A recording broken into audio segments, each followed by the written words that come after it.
உணர்வோடு ஒன்று கூடியிருக்கிற மதிப்புமிக்க தலைவர் பெருமக்கள் அனைவருக்கும், இந்த ஒன்றுகூடலை முன்னின்று ஒருங்கிணைத்து நடத்தி கொண்டிருக்கிற மதிப்பிற்கும் அன்பிற்கும் உரிய மருத்துவர் அண்ணன் புதிய தமிழகம் கட்சியினுடைய நிறுவன தலைவர் கிருஷ்ணசாமி அவர்களுக்கும் என்னுடைய அன்பும் வணக்கமும். இங்கே தொடக்க உரையிலே அண்ணன் கிருஷ்ணசாமி அவர்களும் முன்பு உரையாற்றிய ஐயா மதிப்பிற்குரிய ஐயா OS மணியன் அவர்களும் தெளிவாக விளக்கி கூறினார்கள்.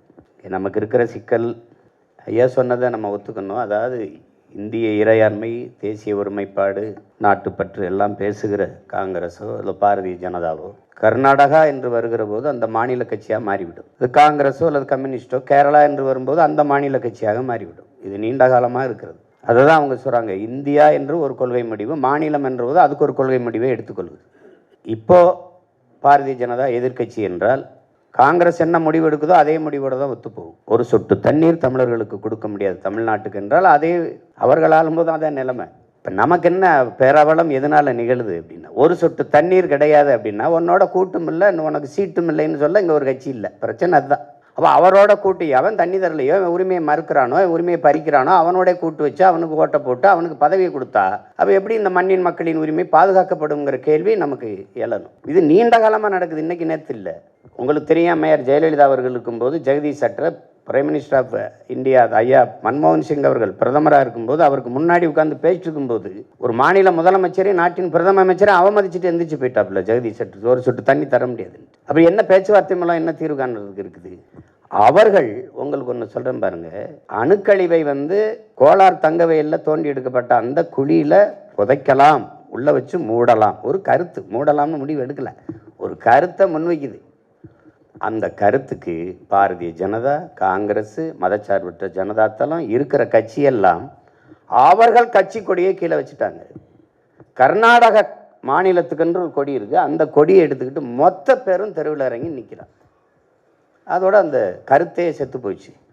இப்போ தமிழர்களுக்கு தண்ணி கொடுக்கக்கூடாது, மேகத்தாட்டில் அணை கட்டியே தீரணுங்கிற நிலைப்பாட்டில் காங்கிரஸும் ஒன்று தான், பாரதிய ஜனதாவும் ஒன்று தான், மதச்சார்பற்ற ஜனதா தளமும் ஒன்று தான், எல்லாம் ஒரே நிலைப்பாட்டில் நிற்பார். இப்போதுதான் இந்த ஒரு நம்பிக்கை வருது. இப்போ கூட்டியவர் யார் என்பது பிரச்சனை இல்லை, கூட்டுவதற்கான நோக்கம் என்ன என்பதுதான் முக்கியம். இது யார்? கிருஷ்ணசாமி யார் கூட்டுறதுக்கு? கிருஷ்ணசாமி அது இல்லை. மண்ணின் மக்களின் உரிமைக்கு எவன் நிற்கிறானோ, உணர்வோடு நிற்கிறவன்லாம் ஒன்றா நிற்கணும். நிற்பான் தமிழன் வந்தாதான் பயப்படுவான். அவன் நமக்கு கொடுக்கக்கூடாதுன்னு நிற்கும் போது நீ கொடுத்தே திருன்னு, நீ கட்டவே கூடாதுன்னு நம்ம நிற்க முடியாது. உரைய வைக்கலைன்னா அது கஷ்டம். அதிகாரத்தில் இருக்கிறவங்களுக்கு அக்கறை இருக்குது, இல்லை அது இல்லை, நமக்கு இருக்குது. இப்போ ஐயா சொல்கிற மாதிரி வேளாண்மைக்கு மட்டும் இல்லை, குடிக்க தண்ணி இருக்காது. பருவநிலை ஆய்வாளர்கள் சொல்கிறத பார்த்தா இவ்வாண்டு பருவமழை பொய்க்கும், குறையும்ங்கிறாங்க. இப்போ வறட்சியை, பெரும் வெள்ளத்தை தாங்கிடலாம், வறட்சி எப்படி தாங்கி போகிறது? குடிக்க தண்ணி இல்லாமல் எப்படி போகிறது?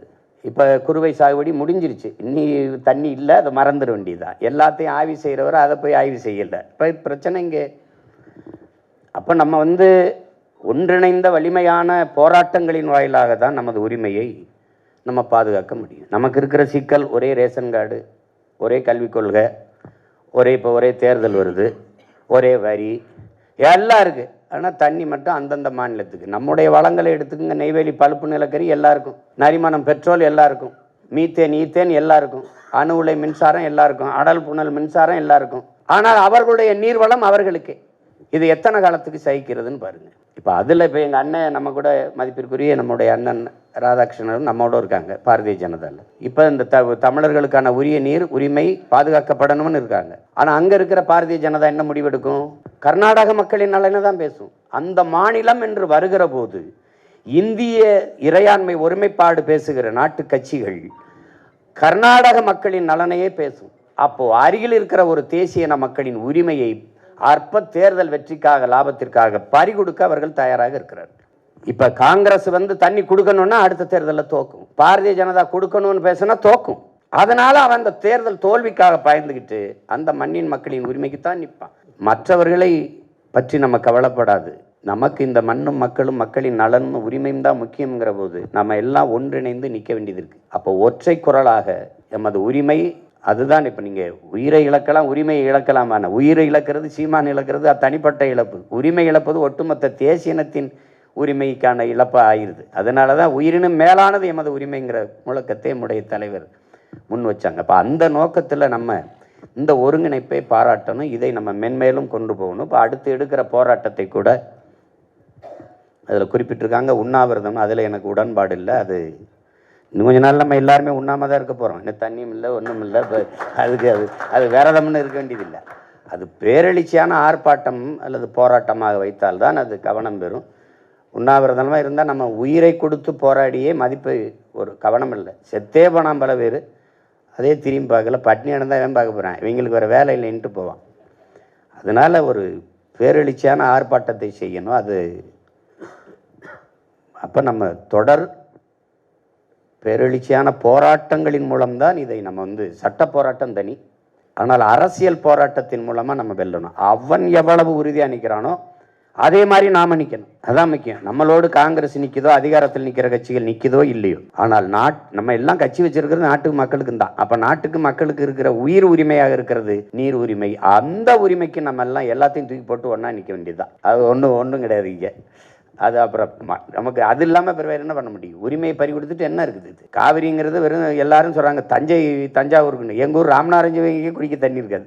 அப்போ காவிரி கூட்டு குடிநீர் திட்டத்தில் பல மாவட்டங்கள் இன்றைக்கி தண்ணி பெற்று குடிநீர் தேவையை நிறைவேற்றி வருது. இப்போ அந்த நிலையில் நம்ம பெரும்பாலான மக்களுக்கு காவிரி தஞ்சாவூர் பிரச்சனைன்னு நினச்சிக்கிட்டு இருக்காங்க. அது இல்லை. காவிரி முதல்ல நம்ம பாட்டன் கல்லணை கட்டும்போது, கரிகாலன் கட்டும்போது அன்னைக்கு கன்னடங்கிற மொழியே கிடையாது. ஏதோ கொடுமை. மருங்கு வண்டு சிறந்த ஆர்ப்ப மணிப்பு ஆடை அது பொறுத்து கருங்கையில் கண்விழித்து ஒழுகி நடந்தாய் வாழி காவேரின்னு நம்முடைய மூதாதை இளங்கோவடிகள் பாக்கள்ல பாடி வச்சிருக்காப்புல. அன்னைக்கு வரவேற்றான். அணையே கட்டக்கூடாது, அதுதான் நம்மளுடைய மரபு. நம்முடைய பாட்டன் கட்டியது கல்லணை அணை கிடையாது, தடுப்பணை தான். அது தடுத்து தேங்கி ஓவர்ஃப்ளோ அப்படி மேலே ஏறி போயிடும். தடுப்பணை தான் கட்டணும். அவன் கட்டி வச்சுக்கிட்டு தண்ணி தரம் பக்தாக்குறைக்கு மேகதாட்டில் அணையை கட்டுவேங்கிறான். அது இந்த விவாதமே வந்திருக்க கூடாது. இந்தியாவை யார் ஆண்டாலும் காங்கிரஸோ அல்லது பாரதிய ஜனதாவோ தேசிய இனங்களுக்கு இடையிலே ஒருமையை இல்லாமல் எப்படி தேச ஒற்றுமையை நீ உருவாக்குவ? இரண்டு இனங்களை பகை இனங்களா மாற்றி, முல்லை பேரியார்னா அவனை அடிக்கிறான், காவிரினா இவன் அடிக்கிறான். அப்போ எப்படி தேசிய இனங்களுக்குள்ளே ஒற்றுமை இல்லாத எப்படி தேச ஒற்றுமை நீ நிலையேற்றுவ? எப்படி உருவாக்குவ? நீ எப்படி உருவாக்குவ? உன் வளம் உன் நீர்வளம் உனக்குன்னு, அப்போ என் நிலவளம் எனக்குன்னு என்னன்னா நாடு எங்கே ஒற்றுமையாக இருக்கும்? என்னுடைய நிலக்கரியில் வளம் எனக்கு. நீங்கள் யோசிச்சு பாருங்கள். நிலக்கரியில் 66 ஏக்கர் எடுத்திருக்கான். நான் நிலத்தை கொடுத்துருக்கேன். நான் வாழ்விடத்தை இழந்திருக்கேன், வெளியே போயிருக்கேன். நிலம் என்னது, வளம் என்னது? 300 பேர் 299 பேர் வேலைக்கு எடுத்ததில் ஒருத்தனுக்கு கூட தமிழனுக்கு வேலை கொடுக்கலைன்னா இப்படி நிலம் என்னது, வளம் என்னது, வேலை அவனுக்கு. அப்போ எல்லாத்தையும் இழந்து நிற்கிற ஒரு கூட்டமாக இந்த மண்ணு மக்களும் நான் நின்றுக்கிட்டு இருக்கோம். அப்போ இந்த இடத்துல நம்ம விழித்து கொள்ளணும். எல்லாத்தையும் தூக்கி தூர கட்சி, கோட்பாடு, கொள்கை, முன்னாடி நிற்கிறவன் பின்னாடி நிற்கிறவன் அதெல்லாம் பேச்சு கிடையாது. நமக்கு வேண்டியது மேகதாட்டில் அணை கட்டணுங்கிற எண்ணமே அவனுக்கு வரக்கூடாது. காவிரியில் உரிய நீரை பங்கிட்டு நமக்கு தர வைக்கணும். அதுக்கு ஒன்றிணைந்து போராடணும். வர்ற கட்சி எந்த கட்சியாக இருந்தாலும் சேர்த்துக்கிடுவோம்.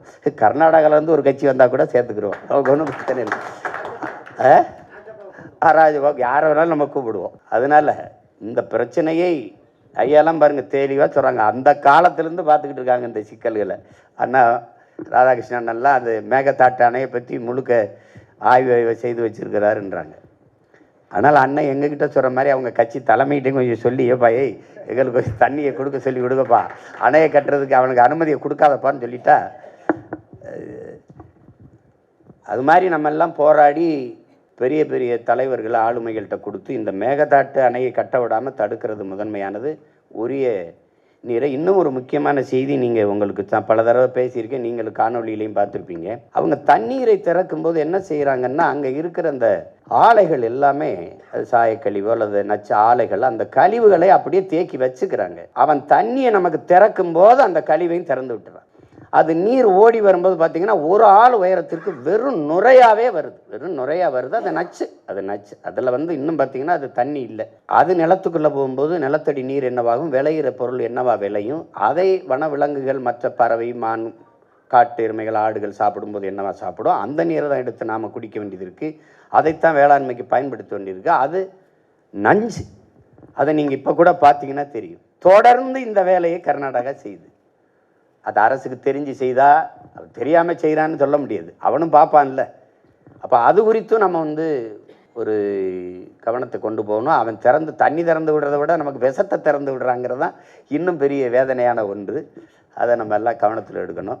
அடுத்தடுத்து நம்ம போராட்டங்களை அது 7ஆம் தேதியோ எந்த தேதியோ, அது உண்ணாவிரதம்ங்கிறத யாரும் உடன்பாடு இல்லை. நம்ம பெரிய ஆர்ப்பாட்டம் மாதிரி இதே மாதிரி தொடங்கி கூட 2 மணி வரைக்கும் பண்ணால் கூட அந்த பகல் முழுக்க நம்மளுடைய உணர்வை நம்மளால் எடுத்து கொண்டு போக முடியும். மற்றபடி நிறைய பேர் இந்த உணர்வோடு நீங்கள் இந்த இடத்துல ஒரு குறுகிய எனக்கு காலையில் கூப்பிடுறாங்க, அப்புறம் என் ரத்தம் வந்து இரவு அழைச்சாங்க. சரி, வெவ்வேறு சந்திப்புகள் இருந்தாலும் எல்லாத்தையும் விட முதன்மையானது இந்த பிரச்சனைங்கிறதுனால நான் தான் வரேன்னு நினச்சேன். ஆனால் என்னை விட பெரும் ஆளுகள்லாம் இப்போ எங்கள் ஐயா ரவி பச்சமுத்து, தம்பி தனியரசு, பாட்டாளி மக்கள் கட்சி, எங்கள் ஜெயராம், இந்த அம்மா முன்னேற்ற கழகம், எல்லா பெரிய எல்லாரும் கூடி இருக்கிறீங்க இந்த குறுகிய காலத்துக்குள்ளே. இது இருந்தாலே இந்த ஒன்று கூடலில் தான் பயப்படுவான். மத்திய ஆண்டு கொண்டு இருக்கிற இந்தியாவை ஆண்டு கொண்டு இருக்கிற கட்சிகளும் இந்த சிக்கலை தலையிட்டு ஒரு முடிவுக்கு கொண்டு வரணும்னு நினைக்கும். ஏன்னா சட்ட போராட்டம் நமக்கு பயன் தரல. உச்சநீதிமன்றம் சொல்கிறத கர்நாடக அரசு ஏற்கலை. அதை நீங்கள் பல தடவை பார்த்துருப்பீங்க. அவன் அந்த நீதிமன்ற தீர்ப்பை ஏற்கலை. பல தடவை நடந்திருக்கு. அவன் மதிக்க மாட்டான். அதனால் வலுவான அரசியல் மக்கள் எழுச்சி அரசியல் போராட்டங்களின் மூலமாக தான் இதை தகர்க்க முடியும், தடுக்க முடியும் என்பதை புரிந்து கொண்டு நீங்கள் எல்லாம் ஒன்று கூடியிருப்பது நம்பிக்கையும் மகிழ்ச்சியும் தருகிறது. தொடர்ந்து நமது மண்ணின் மக்களின் உரிமைக்காக நாம் போராடி வெல்லுவோம். பங்கேற்ற உங்கள் அனைவருக்கும் என்னுடைய பேரன்பும் நன்றியும். வணக்கம்.